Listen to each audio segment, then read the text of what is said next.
John Shklaku.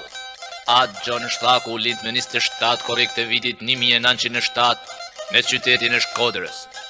Ishte i biri Lorës dhe Marte Ashtes, ku ne pak zimilan emrin Kol. Ende i vogël hyri në kolegjin franceskan të qytetit, ku kreu filloren dhe gjimnazin e ullet. U krezmua me 23 maj të vitit 1917 nga Diogjeza Shkodrës. Në noviciat në Troshan hyri ditën e Shën Franceskut me 4 tetor të vitit 1922. Kushtet e para rregulltare dha me 5 tetor të vitit 1923, po në Troshan. Me 13 shtator të vitit 1928, i dha kushtet e përjetshme, duke ndruar emrin dhe duke u quajtur John. Kreu shkëlqyshëm liceun Ilirikum dhe kursin e filozofisë në Adhem, dhe për studimet e larta u dërgua në Holland për teologji, si që ishte praktike atëhershme të dërgoheshin jashtë shteti. U shugrua me shtar me 15 mars të vitit 1931. U dërgua nga provinciali Patër Prenushi, që të vazhdonte studimet në Universitetin e Lovjanit, se pari në degën e shkencave dhe meterin e histori dhe filozofi. Doktoroi në Universitetin e Sorbonës në Paris prej vitit 1936 deri në vitin 1937 për filozofi me temen aktualizmi.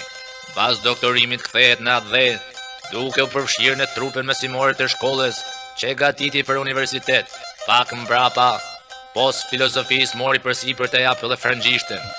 I ishte ngarkuar dhe drejtimi i dielnisë autoniane, me të cilën merrshin pjesë veç nxënësve të liceut, edhe shumë nga ish nxënësit e gjimnazit Ilirikum. Me pushtimin italian, për shkak të qëndrimit antifashist u largua në Jugosllavi. Ktheu në Adhe me 13 qershor të vitit 1940, mbas shumë ndërhyrjesh. Qëndrimi i tij si antifashist vazhdoi edhe me dukjen e ndikimit partizan dhe përmisave që kishin për marrjen e pushtetit. Patër Gjoni bajti ligjerata në kishën franceskane në Gjuhadol.